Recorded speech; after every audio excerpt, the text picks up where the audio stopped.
নমস্কার বন্ধুরা, আমি রাখি আমার নতুন আরও একটি ব্লগে আপনাদের সবাইকে স্বাগত জানিয়ে আজকের ব্লগটি শুরু করলাম।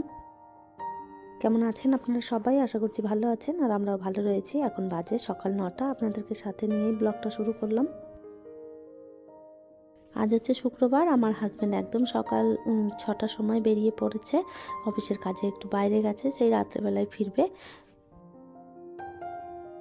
আর সকালে কোনো রকম নাস্তা বানানোর কোনো ঝামেলা নেই, তো ভাবলাম কিচেনটা একটু পরিষ্কার করে ফেলি। অনেক দিন পর্যন্ত কিচেনটা পরিষ্কার করব ভাবছিলাম, আর কিছুতেই হয়ে উঠছিল না। আগে থেকে কোনো কিচেনে আমার ইলেকট্রিক পয়েন্ট করা ছিল না, তো সেই কারণে আমি ওভেনটা এখানে রাখতে পারিনি। আর আজকে ইলেকট্রিক মিস্ত্রি ডেকে ওখানে একটা পয়েন্ট করিয়েছি, আর এরপরে ওভেনটাও আমি আর কি কিচেনে রেখে নিলাম। এখানে রাখলে আমার কাজ করতে একটু সুবিধে হয় বেশি। আর এই যে বাসনগুলো নিতে নিতে একদম ছড়িয়ে ছিটিয়ে যায়, আর তারপরে আর জায়গা পাওয়া যায় না কোথায় কি রাখবো। সেই জন্য ভাবলাম এক্সট্রা যে জিনিসগুলো রয়েছে সেগুলো একটু বের করে দেব, আর যেগুলো আমার সবসময় কাজে লাগে সেইগুলো রেখে দেব। কিচেনটা কয়েকদিন পর পর যদি একটু মুছে ভালো করে পরিষ্কার করে না নেওয়া হয়, তাহলে দেখা যায় একদম তেল চিটচিটে হয়ে যায়। তো সেই জন্যে মাঝে মাঝেই এগুলো আমি একটু পরিষ্কার করে ফেলি। গরমের সময় অসুবিধে হয় না, তখন রাতেও যদি ইচ্ছে হয় তখন রাতেও করে ফেলি। কিন্তু এখন যেহেতু ঠান্ডা কাল, তো জলের কাজগুলো থেকে একটু দূরেই থাকি। আর তো কটা দিন মাত্র ঠান্ডা রয়েছে, এরপর ঠান্ডাটা চলে গেলে এই সমস্ত কাজগুলো আবার আগের মতন গুছিয়ে নিতে পারবো। ঠান্ডাতে একটু জলের কাজগুলো করতে সত্যিকারেরই কষ্ট হয়, আর সেটা আমার হয় না, প্রত্যেকেরই হয়, কিন্তু এগুলো আবার পরিষ্কার না করেও উপায় নেই। এই মুহূর্তে আপনারা যারা আমার ভিডিওটি দেখছেন, প্লিজ একটি লাইক করে দেবেন। আর আমার ভিডিওর কোনো অংশ যদি আপনাদের ভালো লেগে যায়, কমেন্ট করে জানাতে ভুলবেন না। আর এই ধরনের ভিডিও যদি আপনারা আরও দেখতে চান, চাইলে আমার চ্যানেলটিকে সাবস্ক্রাইব করেও রাখতে পারেন।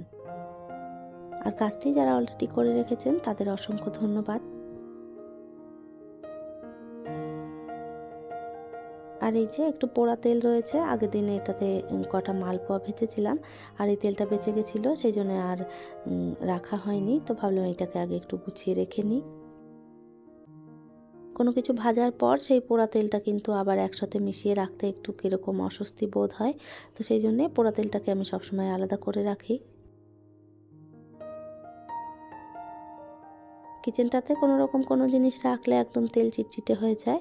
আর এই যে ফুলগুলো রেখেছিলাম, এই ফুলগুলো অনেক দিন পুরনো, তো ভেবেছিলাম ফেলে কেন দেবো, পুরনো ফুলগুলো কিচেনে রেখে দিই, দেখতে বেশ ভালোই লাগবে। তো এটা আমি সবসময় কিচেনেই রাখি, কিন্তু একদম তেল চিটচিটে হয়ে যায় কদিন পর পরই। আর ওই জন্যে একটুখানি ভিম লিকুইড আর একটু গরম জল দিয়ে ভালো করে ওয়াশ করে নিলাম। আর এই যে কটা বাসন বেরিয়েছে, ওই বাসন কটা একটু ধুয়ে পরিষ্কার করে নেব, তাহলে একদম জায়গাটা বেশ গোছানো হয়ে যাবে।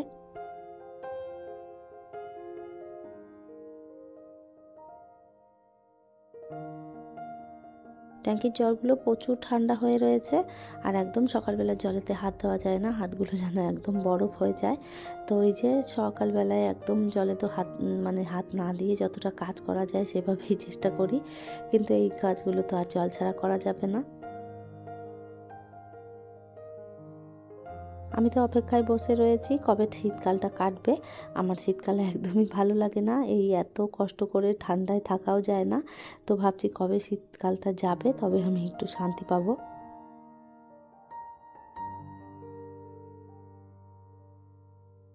আপনাদের সাথে কথা বলতে বলতে সমস্ত বাসনগুলো আমি ধুয়ে ফেলেছি, রান্নাঘরটাও একদম সুন্দরভাবে সাজিয়ে নিয়েছি। তো চলুন আপনাদেরকেও একবার দেখিয়ে দিই কীভাবে আমি রান্নাঘরটা সাজালাম। দাঁড়ান আপনাদের দেখাবো, তার আগেই আমি এইগুলো একটু পরিষ্কার করে গুছিয়ে ফেলি। তো এই যে এত জিনিসপত্র আমার এক্সট্রা ছিল, এগুলো আর আমার এখন প্রয়োজনে লাগে না। তো সেই জন্য ভাবলাম এই সব জিনিসগুলো ঢুকিয়ে রেখে দেবো, তাহলে জায়গাটাও কম লাগবে, আর একদম পরিষ্কার পরিচ্ছন্ন থাকবে।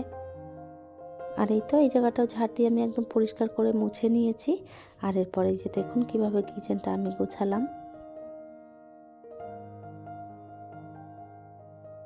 সাজানো গোছানো এভাবে কিচেন দেখতে কিন্তু বেশ ভালো লাগে, আর মনে হয় যেন আর যদি রান্না না করতে হতো, এভাবেই সাজানো থাকতো, তাহলে কিন্তু বেশ ভালো হতো। একটু পরেই রান্না করতে এসে আবার যেমনকার জিনিস তেমন হয়ে যাবে। তো এই যে রান্না যখন করি তখন এলোমেলো হয়, আবার গুছিয়ে সুন্দর করে রাখার চেষ্টা করি। আর এই যে সমস্ত রান্নাঘরটা গুছিয়ে ফেলেছি, আর এরপর এই যে জলগুলো একটু ভরে নিচ্ছি। এখন তো সেভাবে জল খুব একটা লাগে না, 3-4 বোতল ভরে রাখলেই সারাদিন হয়ে যায়।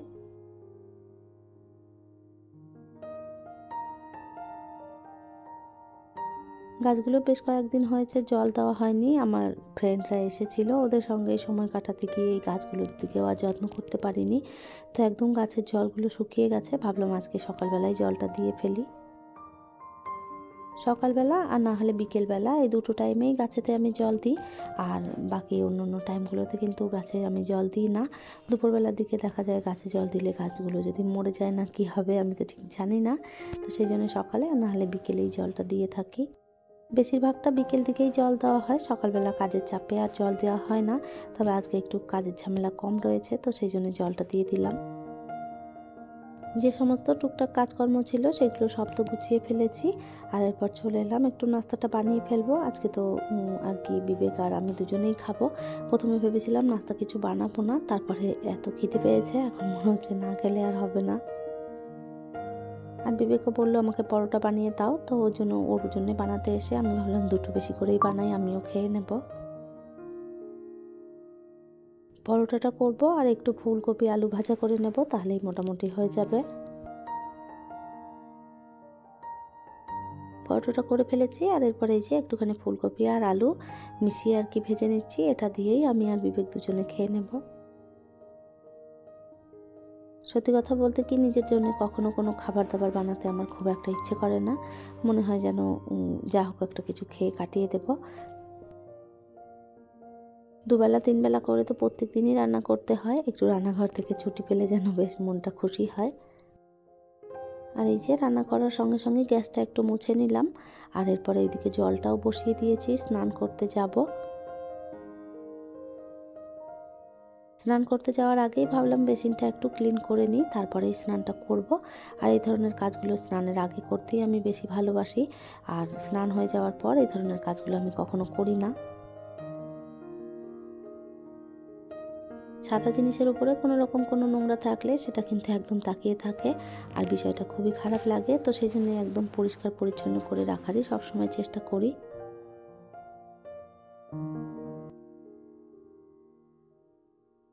স্নানটাও করে নিয়েছি, ঠাকুরের সামনে একটু ধূপ দেখিয়ে দিলাম। আজ আর সেভাবে পুজো করতে পারলাম না, খালি একটু ধূপ ধরিয়ে দিয়েছি। আর এরপর চলে এসেছি ছাদে, কাপড়গুলো আর কি তুলে নিয়ে যাব। সমস্ত কাপড়গুলো শুকিয়ে গেছে। এই বেলা মোটামুটি সমস্ত কাজগুলো সেরে ফেলেছি, আর এরপরে যে দুপুরে রান্নাটা করলেই হয়ে যাবে। তাহলে চলুন, আমার আজকের ভিডিওটা এই পর্যন্তই। ফিরবো নতুন ব্লগ নিয়ে, ততক্ষণের জন্য সবাই ভালো থাকবেন, সুস্থ থাকবেন।